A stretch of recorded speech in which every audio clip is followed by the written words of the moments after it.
এই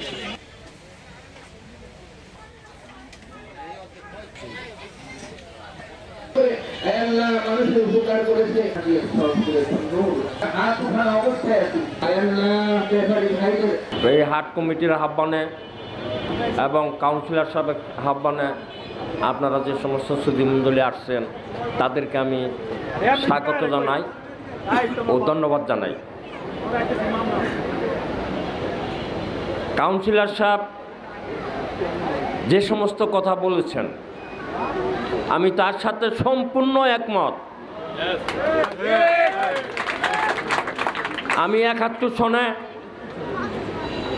বিএ ক্লাসের ছাত্র ছিলাম, বিএ পরীক্ষা না দিয়ে এক মার এক সন্তান হয়েও আমি দেশপ্রেমে উদ্বুদ্ধ হয়ে বঙ্গবন্ধুর আহ্বানে অস্ত্র ধরেছিলাম।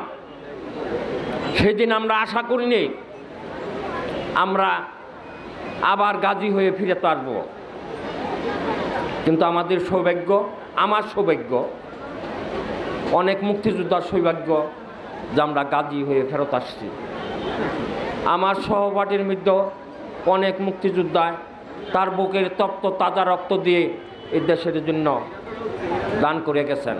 এই হাট নিয়ে অনেক কিছু বিতর্কিত বা অনেক ধরনের কথা ছড়ানো হচ্ছে, তাই আমি সময় নিব না। আমি দুই একটি কথা বলেই সবার কাছ থেকে বিদায় নিব। আল্লাহ তাআলার অশেষ মেহেরবানিতে এবং আল্লাহর দয়ায় আমার 10 নং ওয়ার্ডবাসীর ভোটের মাধ্যমে আল্লাহ তাআলা আমাকে 10 নং ওয়ার্ডের কাউন্সিলর বানিয়েছে। আল্লাহ যখন আমাকে 10 নং ওয়ার্ডের কাউন্সিলর বানিয়েছে, ক্ষমতা দেনেওয়ালা আল্লাহ, কিন্তু আমার কাউন্সিলর হিসাবে দায়িত্ব নীতিবান ন্যায়ের সাথে আমার 10 নং ওয়ার্ডবাসীর মানুষের মনের চাহিদা পূরণ করার জন্য চেষ্টা করা। বাকিটা তো আমার আল্লাহ তাআলা করবে। আমি কোনো মানুষের কোনো উপকার করতেও পারবো না, আমি ইচ্ছা করলে কেউ ক্ষতিও করতে পারবো না। যদি আমার আল্লাহ তাআলা যদি সহযোগিতা থাকে, আপনাকে আল্লাহ তাআলা বাঁচাবে। আমি হাজার চেষ্টা করেও আপনার আমি কোনো ক্ষতি করতে পারবো না, আর আমি হাজার চেষ্টা করেও আপনাকে আমি বড় কিছু করতে পারবো না।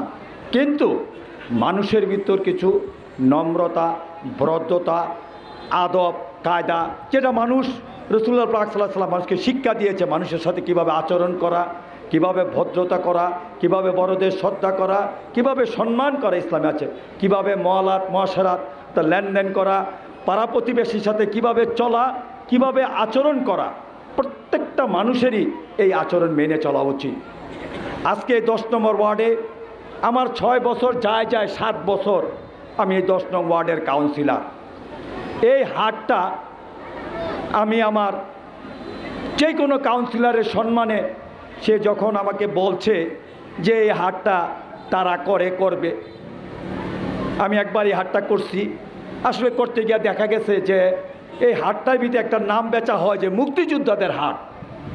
যখন আমি প্রথম হাট করতে গেছি, গিয়া দেখি 80% মুক্তিযোদ্ধা আমার সাথে, 2-1 জন মুক্তিযোদ্ধা বাদে সমস্ত মুক্তিযোদ্ধারাই আমার সাথে। তাহলে মুক্তিযোদ্ধাদের হাট কিভাবে হয়?